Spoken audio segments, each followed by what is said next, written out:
in churches. But of course, in some theological, biblical churches, they talked about it in their equippings. They talked about it from time to time on the pulpit. However, in our case, I want to go through this. Anyway, we can run through even practical teachings out of this, right? So with that, may I request everyone to please stand on your feet as we honor God's word. And if we can put that on screen, Romans chapter 3, verses 9 to 12 at this time. Please close your eyes. I don't know any better, not at all. For we have previously charged that both Jews and Gentiles are all under sin. Next verse. As it is written, there's no one righteous, not even one. There's no one who understands. There's no one who seeks God. All have turned away. Together they have become useless. There's no one who does good.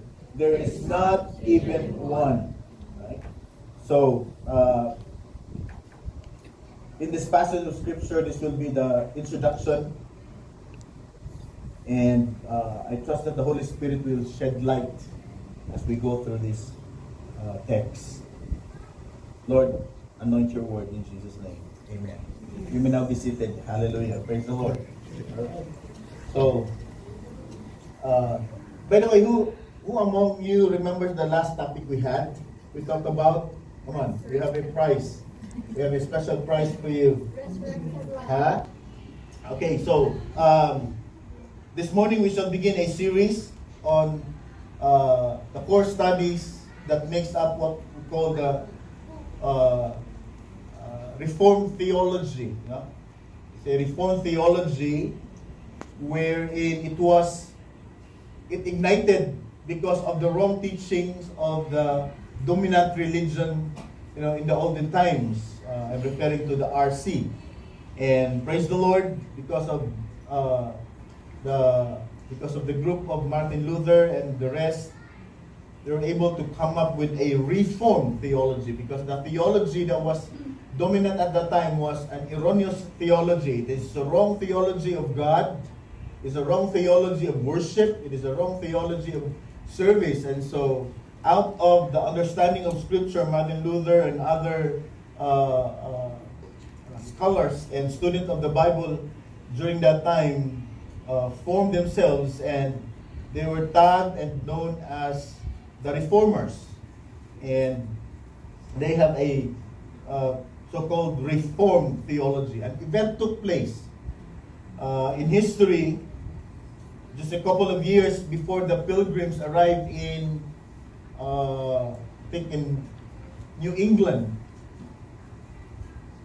There's a controversy that spread all throughout Europe and around the world that had its roots in Netherlands, and it started in a theological faculty of Dutch institution that was committed to Calvinistic theology. By the way, just a note, when I mention the word Calvin or Calvinistic or Calvinism, I'm referring to John Calvin, who was so bold and passionate about the biblical stand to the point. Now, please understand, okay? His teachings at that time became so popular, and of course, there's always a bias because it was a formation of thought in reference to Scripture, but it is reflected on the nature of or the atmosphere of spirituality at that time. Now, I will explain my point in a little while. But then again, because of that Calvinistic theology, wherein it is rooted of the doctrine of predestination and the doctrine of election. For some of you, you've known that already. We've been talking about it from time to time. But that was the point. And these teachings about the predestination and the doctrine of election, that God elects before the foundation of the world whom He will use in a particular time period, And that issue during that time also was strongly contested. There were people who are actually scholars of the Bible, but they, along the way, they come up with a resistance, and they have some questions about it, and they began to have a second thought about the issues relating to predestination. What's that, predestination? That God destined, where we are going, and to have that thought without the whole biblical understanding of the intentions of God, why He allowed that particular term to be in the scripture, then we will miss out, because we will enter into a humanistic or human perspective of how God treats human. Now take note, just to put a balance as an introduction, God never intend that man would comprehend His ways. Are you getting that thought? Yes. It is always on the side of God. That's why to understand God, to understand who God is, we must view it from the side of who God is, not from the side of what man understands about God. Nasabtan na to? Yes. Because we will enter into a series of wrong understanding. And so, this theological controversy erupted, and it spread across the country, and it spread across different areas and nations, and it disappoints the church. The kanking member ng church, na disappointed sila because the strong Calvinistic people, they insist without respect, and they run through, baby understandings, they run through immature understanding of Scripture without respect. That's why these standpoints were hated and disproved and experienced resistance. And there were students of theology also, until they have decided, please allow me to go through it so that you will understand, until the leaders from different Christian denominations or Christian groups at that time, they arrived at a synod or a council of Christian group leaders, and they convened, and they talked about the issues, and certain people were rejected. They formed a theology, that's why they called it Reformed theology. But out of that synod, out of that council, they come up with 5 articles. Okay? They come up with 5 articles where several professors of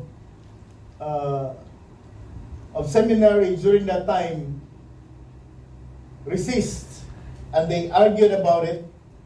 And one of those who were actually rejected and their views were rejected, among them was a man by the name of Arminius. Okay?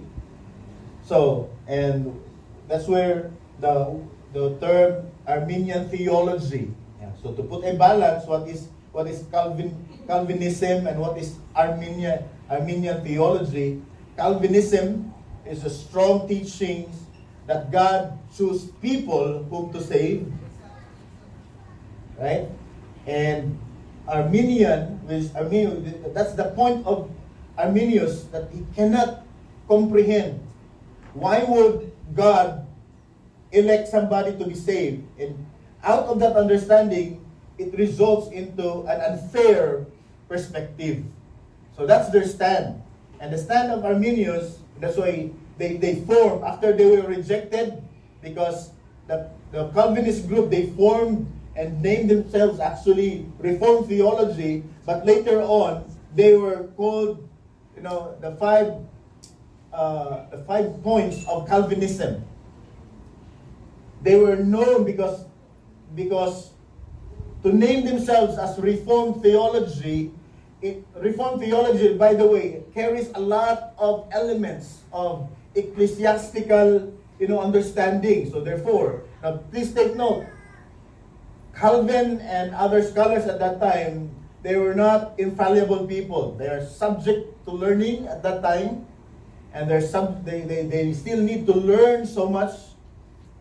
But then again, out of their passion to resist the wrong teachings of the RC, they come up with a strong dogmatic teachings, and we will go through that. But then again, I want to make a point. I am not a Calvinist, right? I am in some points, but I will not label myself as a Calvinist or an Arminian. I choose to be in the center. I choose to be where the biblical clarity is, rather than allow myself to be tagged and to be named as such. You get my point? Yes. And so, that's the reason why I need to explain this, so that as you grow, you will come across this term, Calvinism and Arminianism. So Arminius, he stands in against a strong Calvinistic perspective that God chose people to save, and therefore it becomes unfair, God. Arminius theology is that God paid it all on the cross. Salvation is now open. People are now forgiven. And God has given us the full grace in connection with our free will. Therefore, as God, this is his understanding, as God paved the way already and opened the gate that we can go straight to God at any time, anywhere we want, it is now on our side. It is now on our effort and our ability to make such decision to draw near to God. In other words, salvation now lies in the decision of man. That's the point of Arminius. It sounds correct. It sounds nice because we have a free will. However, from John Calvin's perspective and together with his group, God pre-elect, God predestined people. And so, not having the whole coverage of the wisdom of God would mean that God is unfair. And of course, along the series, we will go through that and we will dissect and we will slice through that in a way that we can eat it up properly. And in my stand, I want to bring in a proper terminology for us to understand, because please understand, when they come up with the acrostics, like katong 5 solas, remember in our series, and when they come up with another 5 articles, this time it is with fellow Christians. Before, the 5 solas was for or against the teachings of the RC. Are you following the thought? Yes. This time they come up with an article, 5 articles of John Calvin, where Arminius Jacobus started a group, nangumpanya siya, and they talk about it, and they come up with a resistance that we are against these 5 articles. So this time, puro na Christians, naglalis-lalis, puro mga bright. And somehow, it is likened to our time also. Pareho na tag-Bible, gibatuan, and then maglalis-lalis lang gihapon. And naglalis tag mga versions, and and naiuban King James only, King James only, kato ni gamit ng NIV, may impyerno mo kay King James only ra gyud ang sakto. By the way, who are we? We are not just King James only, we are King James also. I learned that term from my pastor friend. All right, so that was a clever point. 5 articles, and the group who were actually discarded, katong grupo ni Arminius, they were rejected all the more. Kakon ka sa tao? The human side all the more, nainit sila, naglagot sila. So they come up with a group, and the group of Calvin named them a new term, and they were called remonstrants. Tawag sila remonstrants. Why? Chicken. Why chicken? Ganun gitawag sila remonstrants because instead of gently, puro magod sila Christians, but instead of just, discuss lang to God, sige, until we'll come up with a please understand, we do not have the brain capacity to comprehend message of God. You get my point? And the point of the group of John Calvin is that let's discuss and ang problema, ang synod nga na form, ang council nga na form, they've decided to discard, they've decided to reject the group of Arminius. So now there was an emotional contention. There was an emotional fight already. So nawala na, and I would like to make a point, sometimes inguna nata, nawala na ang Christian love because of our so-called theology. Oh, by the way, there's no perfect version, no, other than the true conversion that comes from Jesus Christ alone. Amen? Amen? Amen. So, that's the point. And so, they were called remonstrants because they intensely protesting. And that's what happened to some churches. No? To the point that mas maayo ninyo sa ka-church kaysa aning at church. And what happens, no, there's unhealthy transferred saan siya? Membership. No, instead of new membership in the church nga na Christian yun, na ang imong member karon is actually members of ang church before. Una yung nahitabo, ang mga churches this time becomes like a mall. Napulaan naman ko sa Ayala, SM na po ko karon. Na naburingan man ko sa SM Seaside, balik na po ko sa SM North. Ay, naku, kayo na nga to. Balik ato lang ko sa Gaisano UP.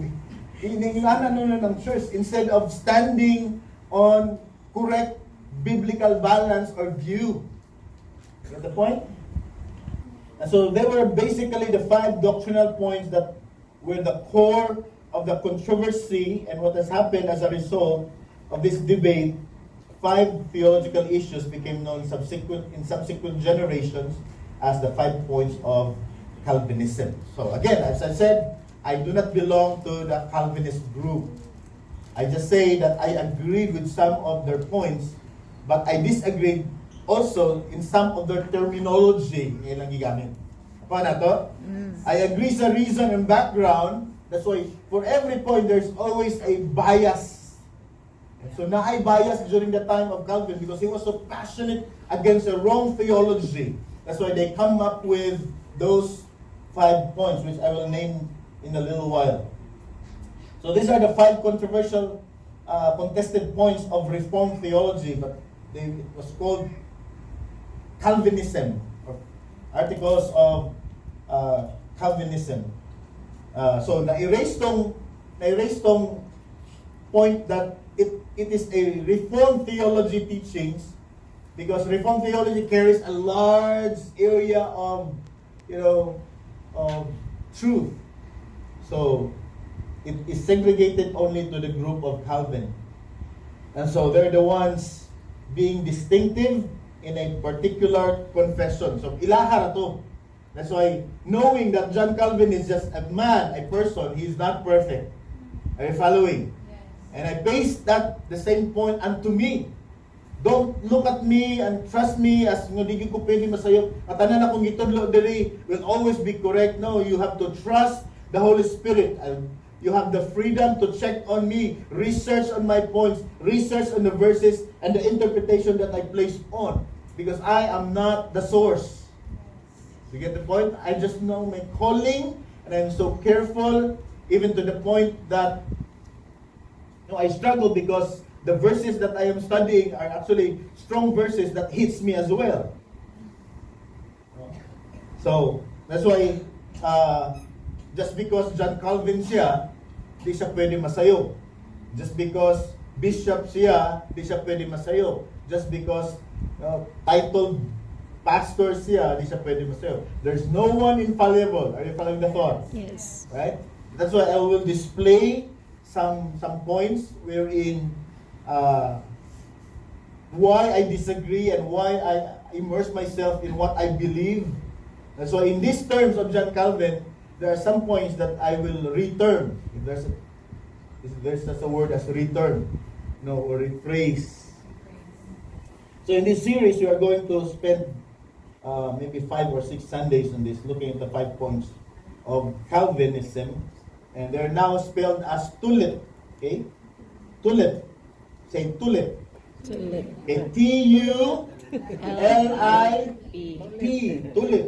Okay, so ang maka-memorize, please, paspas lang. Okay, T is total depravity. That's why I lost the PowerPoint, but anyway, please try to absorb. T stands for total depravity, and we will learn why I disagree. But total depravity carries a major thought that is biblically correct, but I disagree in a sense that the term does not fit to the audience at that time. That's why it was strongly contested. Nakuha ninyo?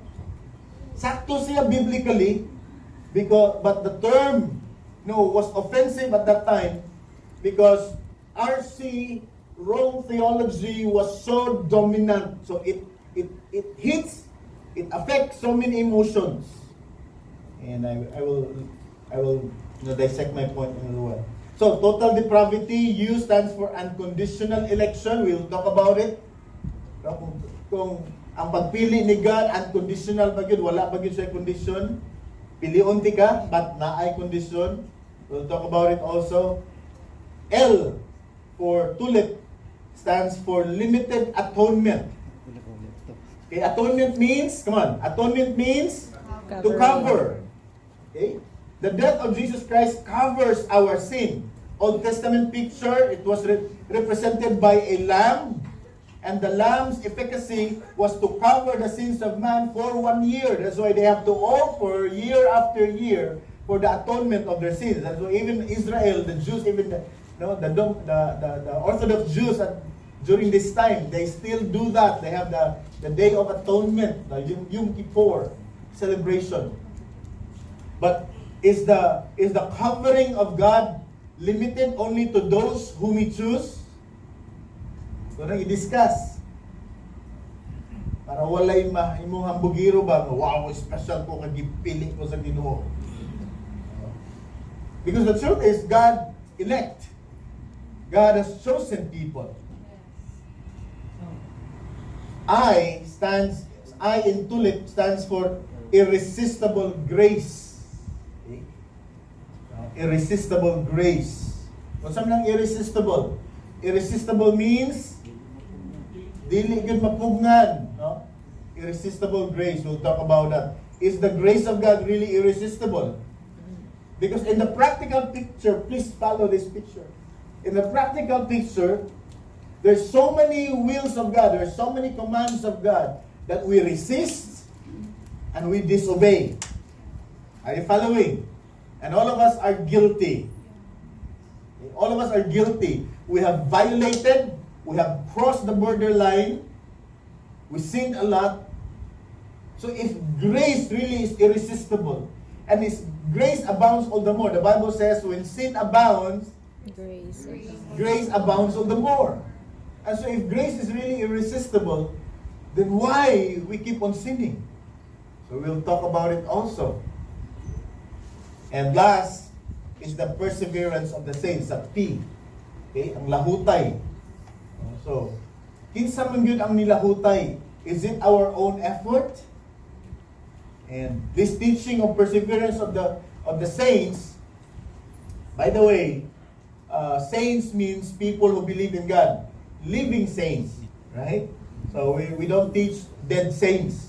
Dead saints, their era, their time has passed already. They don't have any involvement in the affairs under the sun, as Ecclesiastes implied. Wala na, human na sila. So it is the living saints. So if you are a believer of the one true God, you are a saint. Amen? Tanawa ng tupad sa yung tupad ni mo, Santos Balagnaw. Saint Mabel. Alam ko na, G. Magmangana paminawan. Saint Immerse. And I don't know why God did not allow that term to be tagged in our times today. Di ba? Pag kangin at tawag sa school, May tawag sa school, Saint Joseph, 0. Ano? Saint ako yan. Saint BB. Saint Leo, 2 out of 100. Like it from now.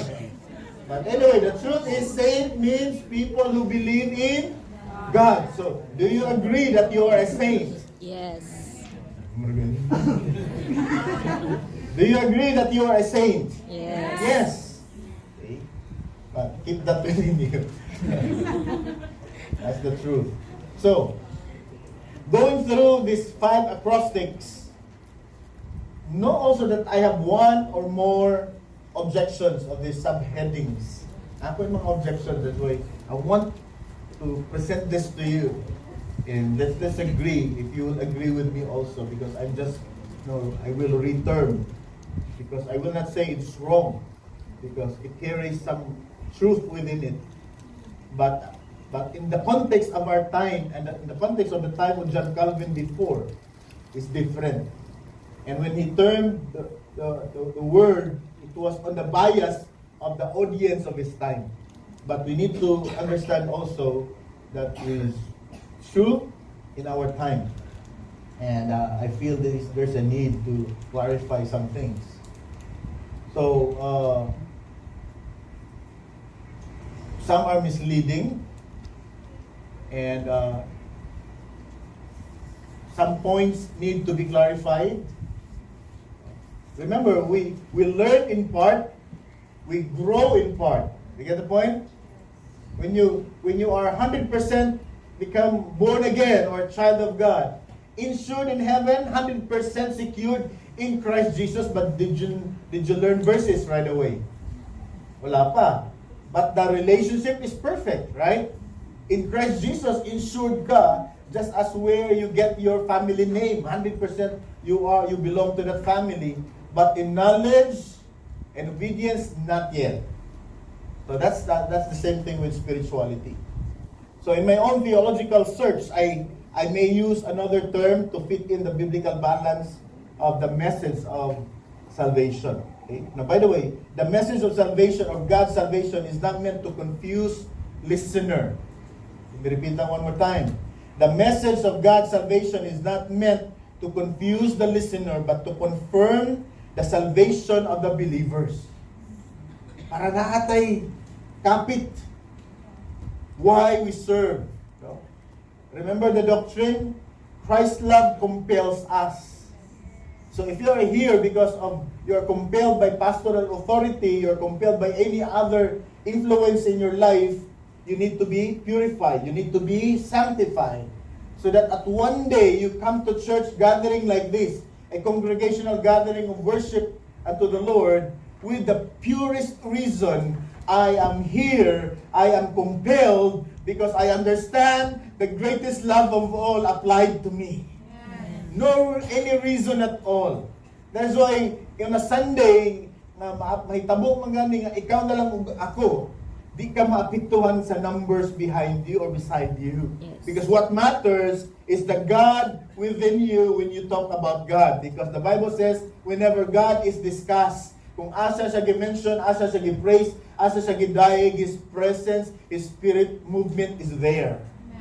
Amen. That's why yung kanina, while we will not talk about practical morality and practical blessings, let's present that to the Lord before we'll talk about these doctrines. Right? So, ay na nagproblema ha. No, si Judith nga maningil ugma sa kurente, yung tubig dagko na kay mong bayranan kay sige awas, no. Kay di mo kamatag kadlawon. Amuan 900, no? So, pasagdin na muna na diha, focus on one thing that is so important. So, let's begin. Let's talk about, I will intentionally, I feel like, mas gusto ko na ay presentation o PowerPoint spoon feeding. Pero wala spoon. Wala mo spoon. Kamu may kaon sa inyong kagalingon. Wala. E-Bible. Facebook Bible. So let's begin. Overview ta. No? We'll start with T. Just a part for today. Okay? from the acrostic TULIP. What is TULIP again? Total depravity. Unlimited, Unlimited. unconditional election. L is limited atonement. I is irresistible grace. P. Perseverance. Perseverance of the in saints. Jing, kung na mag-mention, panagaig. Tagaig ko ano. Tagaig. Kutob sa imong ma-remember. Okay, so good. Again, the goal is to find out, listen, the goal of this series is to find out that total depravity, is it the biblical or the correct view of the truth of human sinfulness? So mo na itong goal, no? Ngano si John Calvin nigamit sa word total depravity, which is offensive during that time. Okay? Offensive during that time, even to the Christians. So, know your stand. I encourage you, know your stand. Don't just accept whatever I preach, hook, line, and sinker, as if I am the source of truth. Know your stand. Know why you believe in what you believe. That's why I said, I don't belong to John Calvin. I disagreed with some of the term and even some of the point of John Calvin. Even I disagreed with John MacArthur's point of, na women has no right in church leadership. I disagree. Because we need much time to discuss on that. So, disagree with me. If you find something, that di ka ka-agree, simple kayo. If you don't agree, disagree.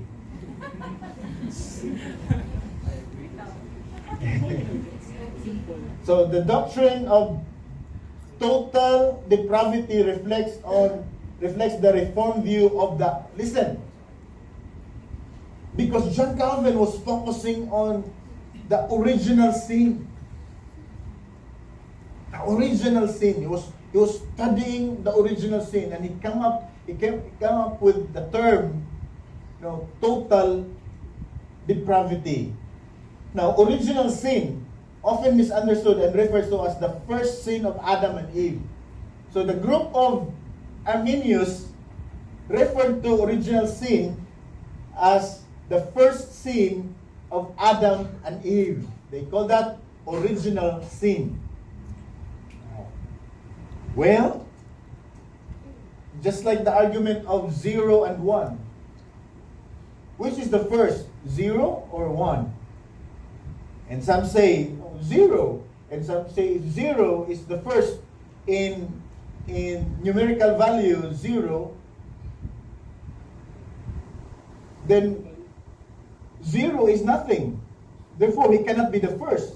The 1 is the 1. Kakuan mo sa argument? So, original sin. And Arminius referred to the original sin as the sin of Adam and Eve. Are you following? Yes. Okay? But the doctrine, here's the point. The doctrine of original sin, as I go through the wide angle of the sinfulness of humanity, if we cover all the facets of human sinfulness and humanity, because humanity carries the physical side and the spiritual side. Okay? Humanity carries the physical side and the spiritual side. In the physical side, there's the action, and the spiritual side, there's a spiritual action as well. So, in my own personal research and peeping on some doctrinal parameters, the original sin refers to the consequence. Okay. Ingon si Arminius that original sin refers to the sin of Adam and Eve. When Adam and Eve sinned, was there human or was there people already? Yeah. Come on. Oh, Uy, sila. pagkasaan ni Adam ug ni Eva, nana ba yung mga tao? Wala pa. Pwede. And that's why the initial understanding is that's the original sin. Okay? That's the original sin. But ang sala, no, here's where I will present to you my view. Okay?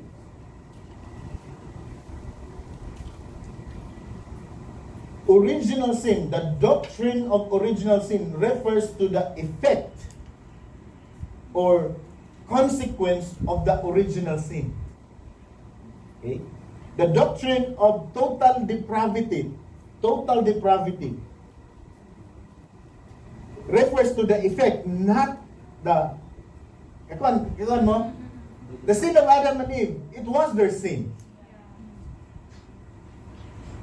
That's why the argument, even with RC, this is the argument. Okay?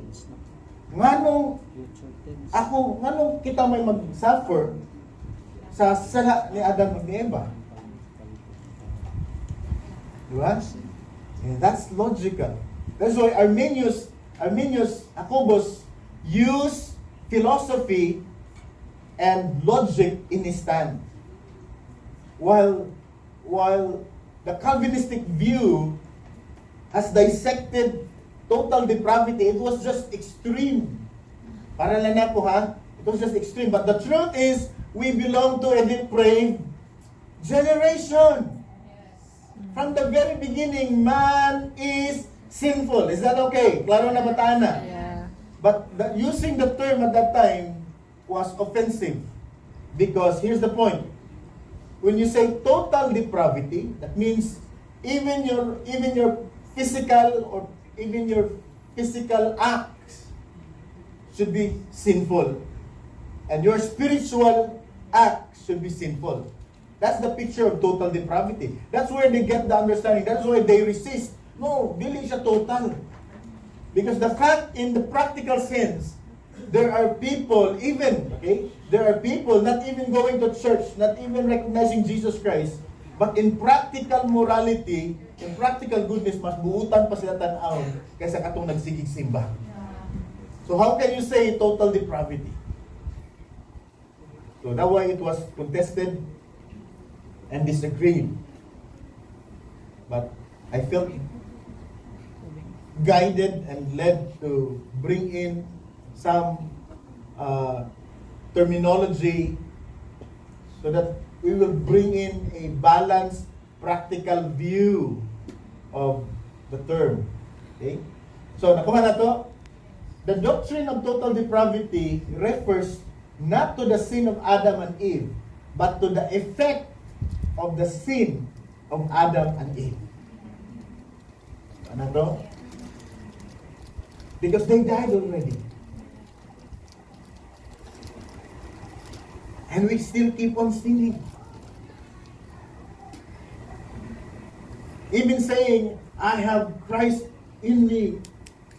I am a true blue born again Christian.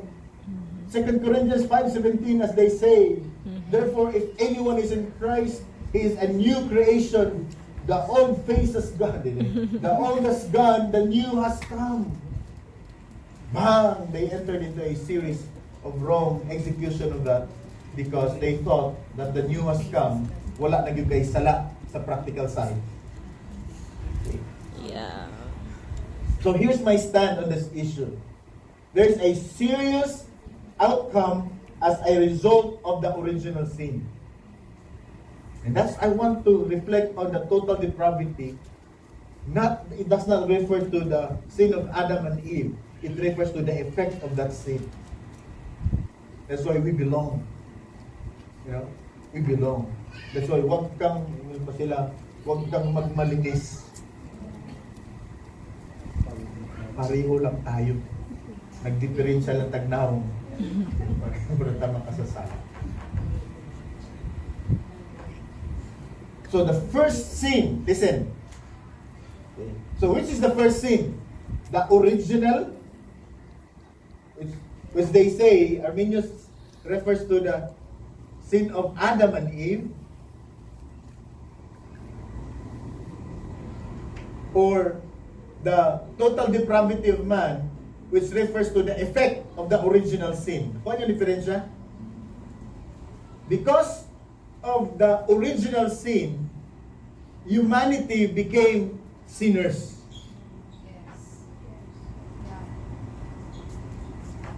But total depravity is the effect of that sinful nature. That is why, here's the stand. Even if you have not performed any sin at all, you are a sinner. That's right. So the first sin, or the seed, okay, I will use the term the seed of sin, produce original sin. Come on. The first sin, or the seed of sin,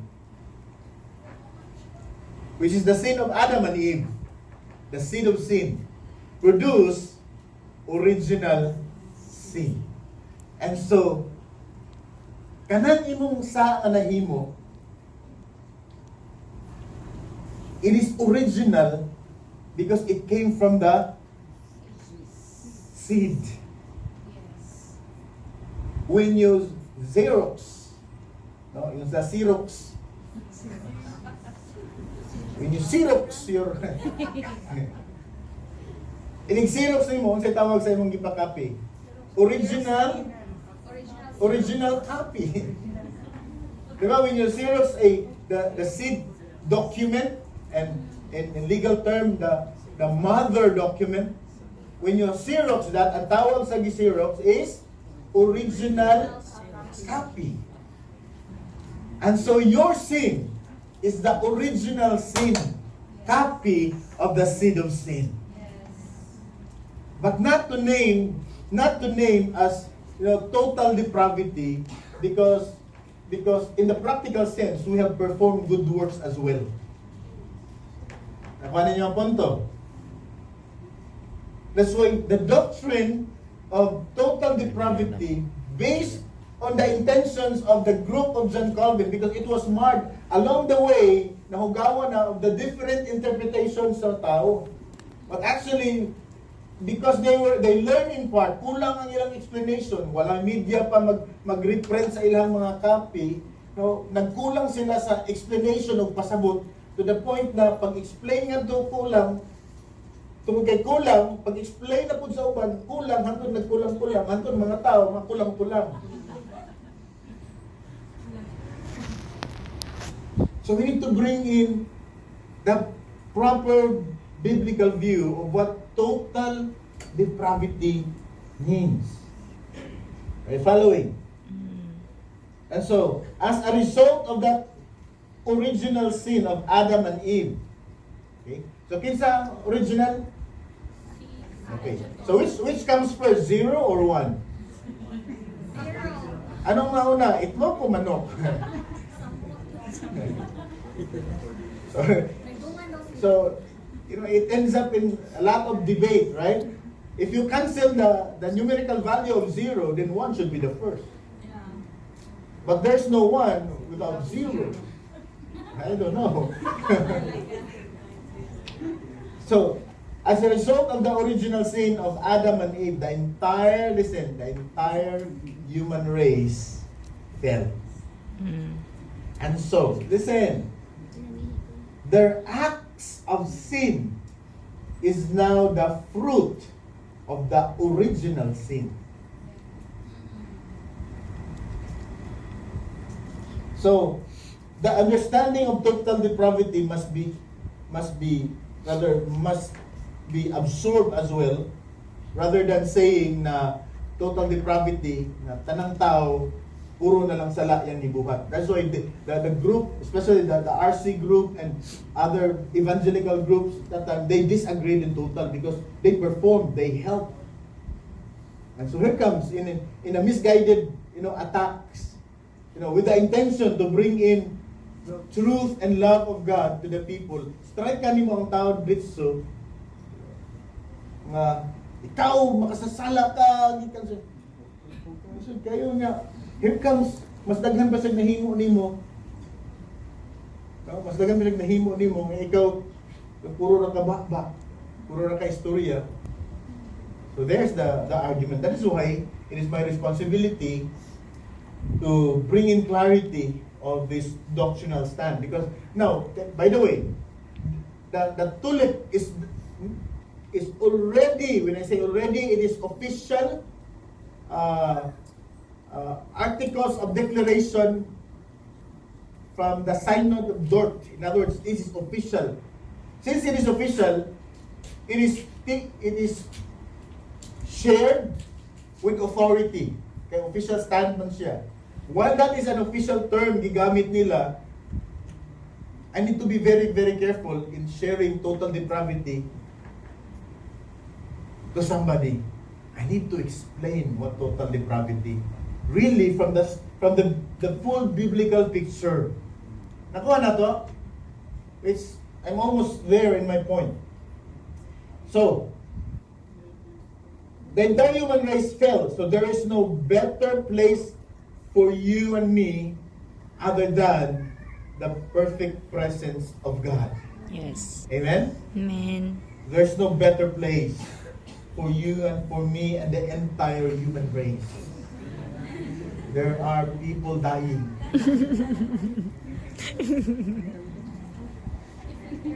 So our nature, in the same church, our nature as human beings, since the fall, okay, ang nature na to, since the fall, is a nature that has been influenced by the power of sin. Okay, are you following? Now, influenced by the power of sin. As David declared in Psalm 51. Shall we go there? Psalm 51 verses 3 to 5. It says, David says, "For I am conscious." In other words, I admit, I am aware, I am conscious of my rebellion. And my sin is always before me. That's David. Wala na ba siya nahimong maayo during his kingship, katong leader siya sa Israel? No, he helped a lot. But yet, from David's understanding, from his depraved humanity, he said, "Klaro kayo na ako, ay dunga-dunga, dili ko buutan. Walay lalis. Ang among sala is always before me." In other words, it's just a step away. Naana ang sala daan. Sometimes, ikaw na lang mutikang. But it's always before you. It's always ahead of you. And so I say, total depravity does not really refer to as wala na yun kayo nahimong maayo. Nakuha na to? Because I need to bring you into two picture of the practical goodness and the spiritual righteousness. Because we need this understanding, because we are talking to somebody na wala pag yung sila yung knowledge sa Ginoo. Ngayon kan, magpataka tagtabi as if kita lang ang buutan. That's what happened to evangelicals. That's what happened to Christians evangelizing, using megaphones as if wala sila yung mga sala. When we minister and we bring in the love of God displayed on the cross, we must incorporate ourselves that we too belong to that sinful generation. We too are a sinner. Amen? Because when you try to exclude yourselves, the problem is, the reality is that you are also a sinner. And yet these people don't see the spiritual side of it. They only see the practical side of your life. What if kailas siya sa imong siningan? And your siningan is so meretricious. Ay, amigo din mo na niya. Kuhan mo na siya. Adik mo na siya sa una. 10 years ago, adik na siya 10 years. Ikubaw ka siya, adik mo na siya. Putol. Di ba? Kubaw ka, adik mo na siya. Ang context is adik siya 10 years ago. And yet, ang pagtabi, kubaw, adik mo na siya. And the next hearers, come on, adik din na siya. Kubaw ka siya, adik mo na siya. Adik mo na siya. Maglakaw ka, isang putik din kang mata, tanaw na niya yung mata, kung nagpuwa ba na, may marred na ilang perception sa imo. So see, I'm not disagreeing with the point. I'm just saying, we need to be very, very careful in using some terminology. Amen? So, Here is the proper way of understanding total depravity of man. Yan.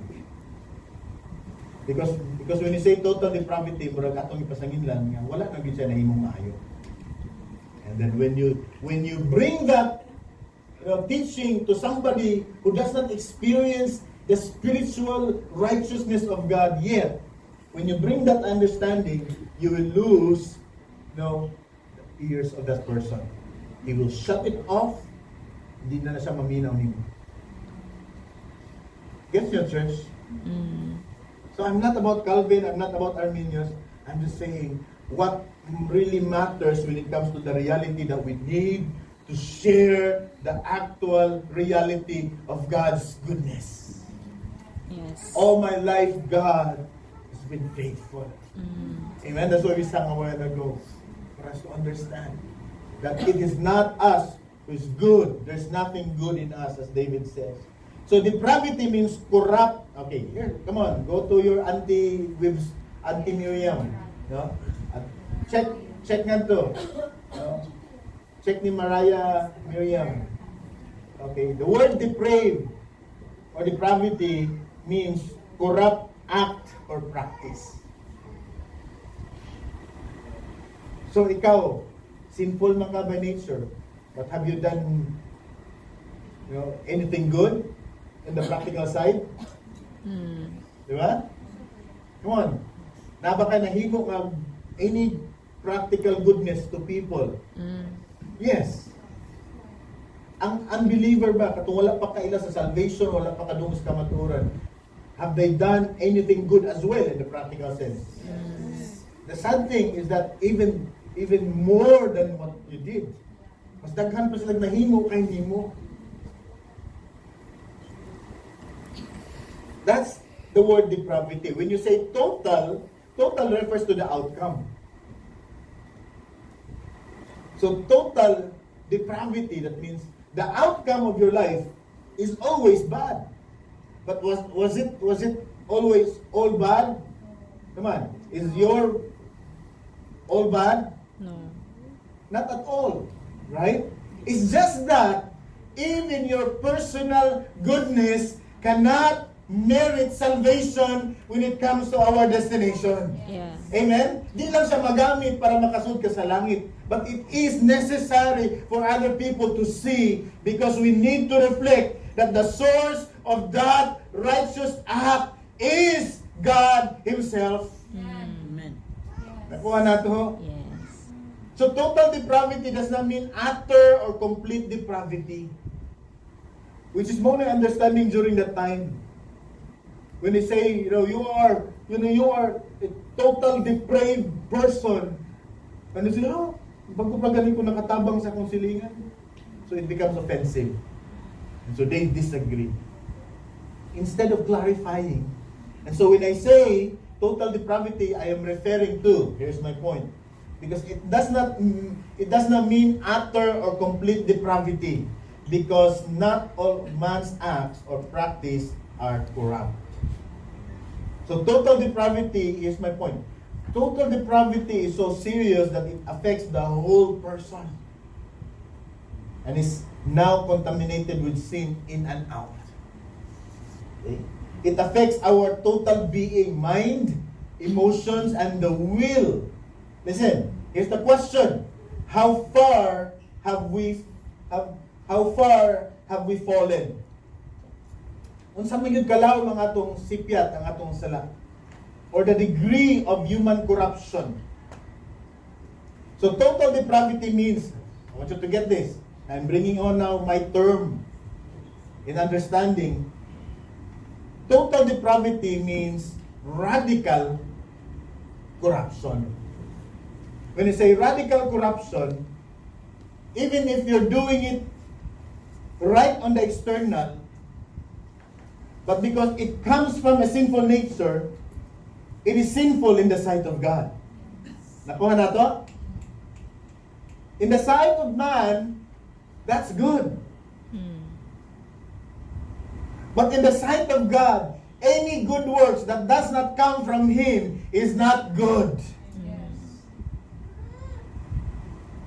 So So the fault penetrates to the core because radical comes from the word radix, means root. So instead of saying, depende sa akong audience, instead of saying total depravity, I'd rather explain to that person, we belong to a radical, we are a radical corrupt person. Ang atong sala dot sa pinakauyukan sa atong kinabuhi.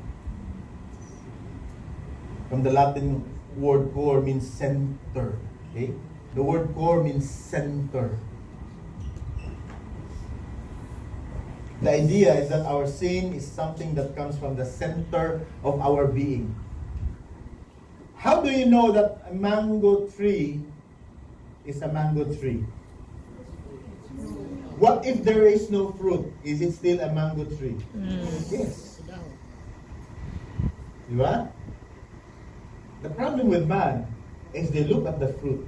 The problem with man is that they observe if there are fruit.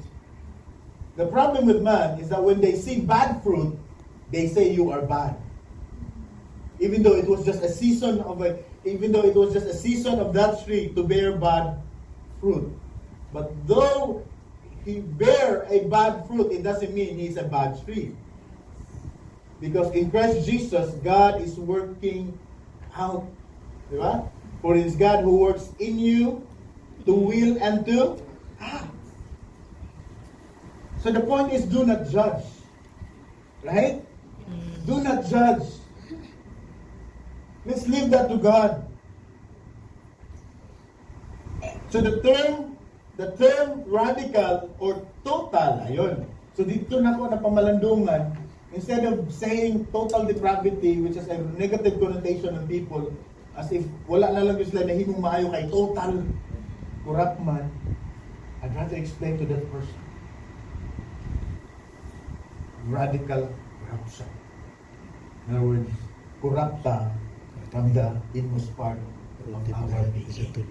Bisag di pa kakitag sala na ko, makasasala ko. Bisag di pa ko kitag sala ninyo ngayong nabuhat, makasasala na mo.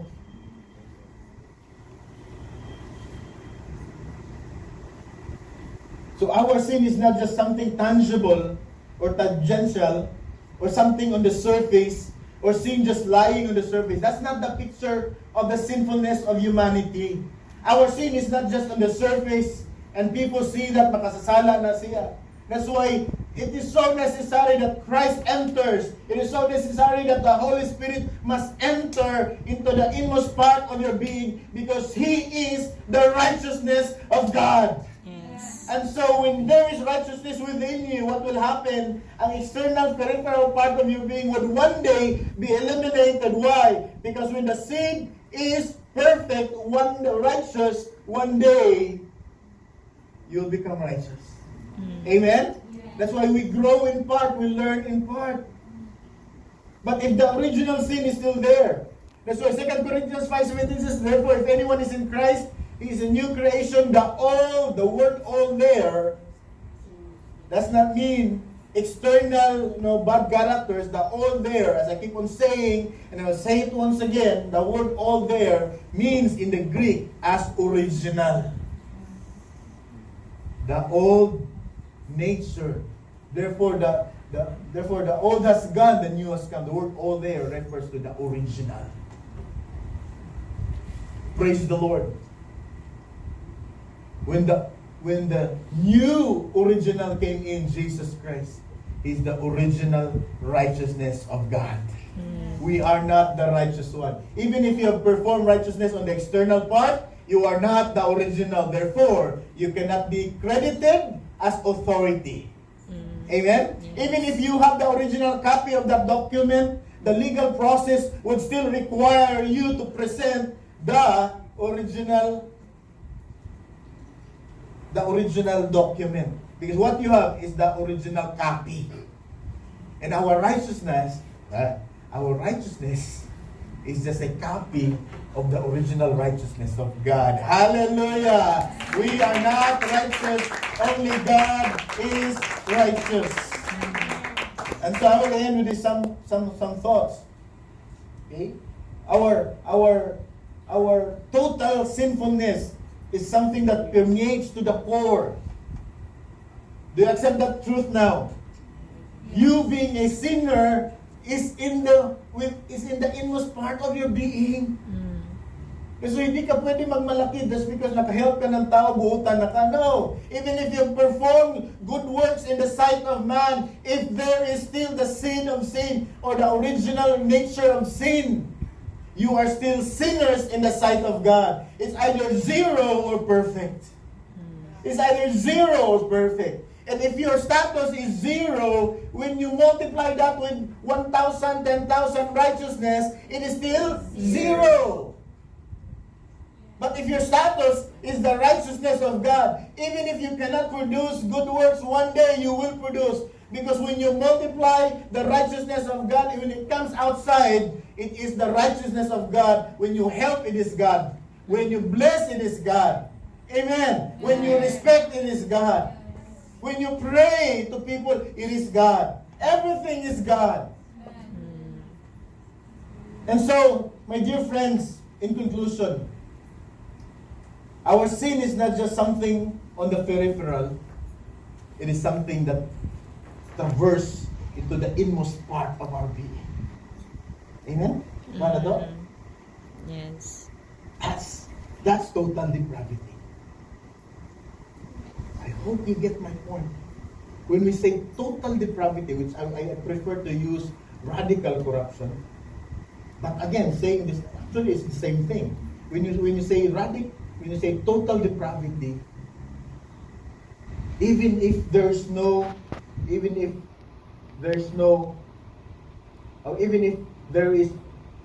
quote unquote righteousness on the external part of your life, it is still wrong and corrupt in the sight of God.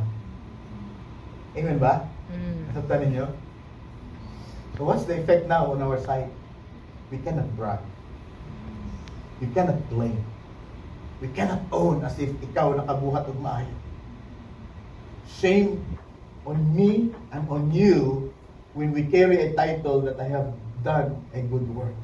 Be very, very careful to label yourself as na kay nahimong buutan. The truth is, wala yung kay nahimong buutan. Because ang imong pagkakurap ug ang akong pagkakurap starts from within the inner core of our sinful nature. Just wait for a time. That's why the more you distance yourself in the church gathering like this, in work, the more you distance yourself from the presence of God, the more the nature comes out. The more sinful nature appears on the peripheral. See that? And so, we disagree with the teachings of RC, and you belong to RC, but you don't know that this is their teaching. Their teaching is that man is basically good. That's their teaching. That's why bata pa, bunyagan na nila. Ipa-member na nila because man is basically good on the inside. Kanang iyang nabuhat, diha na sa external. Buutan na siya within. There, I disagree. Because our total depravity starts from the original, from within. Amen? No matter how you perform good works, if Christ is not in you, the righteousness of God is not in you, you are not righteous. You are not righteous. The doctrine of man's total depravity lies in the core or radix or root of human nature. So we are not called sinners because we sin. But we are sinner, but rather we sin because we are radically sinner. Balikan ako. We are not called sinner because we sin. Yeah. But we sin because we are radical sinners by nature. Yeah. Klaro? Claro. Kaya kitlaay man ko judgment, magkasala gani, makasasala. O makabuhat gani sala, makasala. Pero wala gani nahimong sala, buutan. Tama ba? And we misjudge. And we tend to be good to people who are good. And we tend to be bad on people who are bad. But in reality, we are all bad. Yeah. That's why the admonition is do not look at a person with judgmental eyes. Look at the person with mercy in your eyes. Because you too were forgiven. You too were just engulfed and embraced by God with His full grace. That sin may not penetrate anymore. That's why Jesus has to enter into that person's life. Amen? Amen. Amen. And so that is why Jesus in John chapter 15, verse 4 and 5.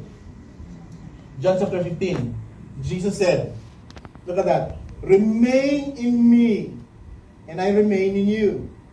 Just as a branch is unable to produce fruit by, take note, we are a branch. We cannot produce good fruit if we are disconnected to God. And if you are disconnected to God and you try to produce good works, it is not good works. Because look at that. Look at that. Unable to produce fruit by itself unless it remains on the vine. So neither can you unless you remain in me. Verse 5. Look at verse 5. I am the vine, you are the branches. The one who remains in me and I in him produce much fruit. So take note. Asa ang fruit? When it is connected to the source of the vine. Diha ma-consider siya nga fruit or good fruit. Because you can do nothing without me. Amen? And so, accept the truth, we are totally depraved person, but our being depraved does not just lie on the external peripheral of our life. Our being sinful it starts from the root. And so there's no difference between the actual sinners and you know, walay gibuhat sa external. There's no difference in the sight of God. You are a sinner, and that is why you deserve hell. But praise the Lord, the righteous one of God enters into our lives. Therefore, all things have become new. Hallelujah. Give the Lord a clap of praise. So in man's salvation, we need the righteousness of God, not our own brand of righteousness. Look at Isaiah 64, verse 6 and 7. Look at that. Isaiah 64. All of us have become like something unclean. And all, see that? And all our righteous acts are like a polluted garment. No? All our righteous acts, in some other translations, are like filthy rags. Hugaw nga trapo. No? In Hebrew translation, it is a menstrual cloth. Anak kahugaw, ang ato ang mga maayong binuhatan. Much more with our bad binuhatan. Amen? Yeah. And all our righteous acts are like polluted garment. Hugaw. And all of us will wither like a leaf, and our iniquities carries us away like the wind. So I hope that clarifies our understanding now of total depravity. Amen? All our righteous are just filthy rags in heaven. Romans chapter 7, last verse. Romans chapter 7. And let's see Paul. Who is Paul? Come on. Compare your righteousness compared to Paul. You are nothing. The worst. Compared sa na-perform ni Paul as obedient to the Old Testament laws of God, quote-unquote, as passionate in trying to fulfill the requirement of the church, as his identity as Hebrews of Hebrews. In fact, in Romans chapter 7, di ba, as to righteousness, I am faultless. But look at Paul in Romans chapter 7. He said, for I know that nothing good lives in me. Nothing good lives in me. I say that to myself, please say it to yourself as well. Nothing. When you say it to other people, please use the plural pronoun we. There's nothing good, in us. Don't exclude yourself. There's nothing good in you, and there's something in me.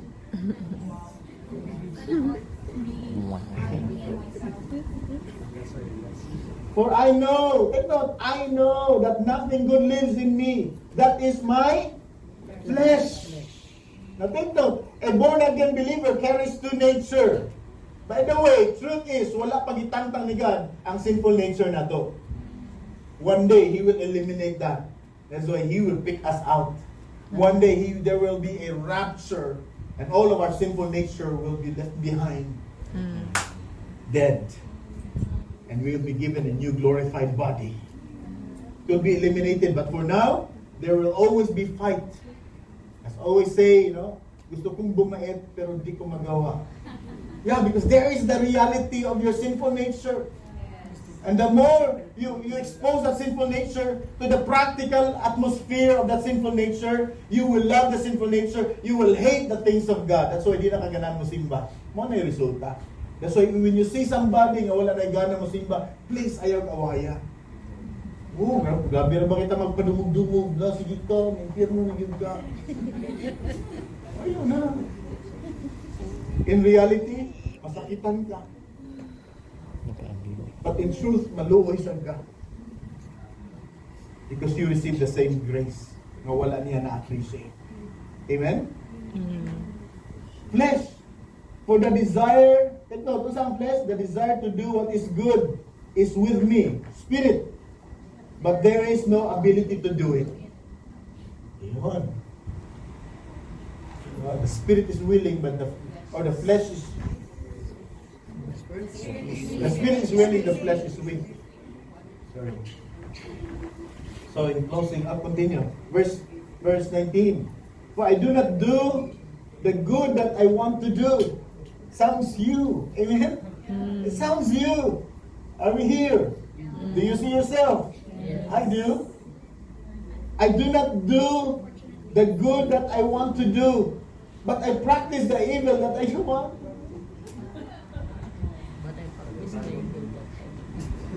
Oh, mercy on us, God. How do we view these things?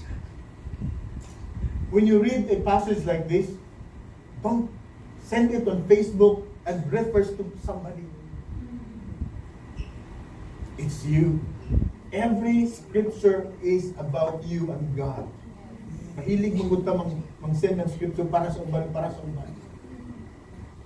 Bring it to yourself. That's us. Verse 20. Now if I do what I do not want, I am no longer the one doing it, but it is the sin that lives in me. Naamang mo na siya diha. That's why the more I recognize my utter sinfulness, the more the Lord, ayokong behind. So there is a craving for the presence of God. Amen, Pastor? 21.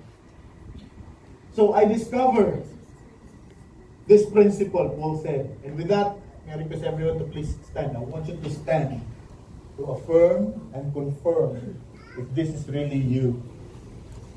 So I discovered this principle. Maybe we'll relegate the Q&A next Sunday na lang. Anyway, gamay naman lang ang bili. Can have more time. But I really need to explain this. So I discovered this principle. Paul said, when I want to do good, evil is with me. Next. For in my inner self, I joyfully agree with God's law. So, kita mo, Christian, ganahan ka mo kung sa ano ni God. Pero naapoy sinful nature ni mo, may bublok. How to kill that? Tukunin mo yung guling mo. Kabatay ka sa uban yung guyon.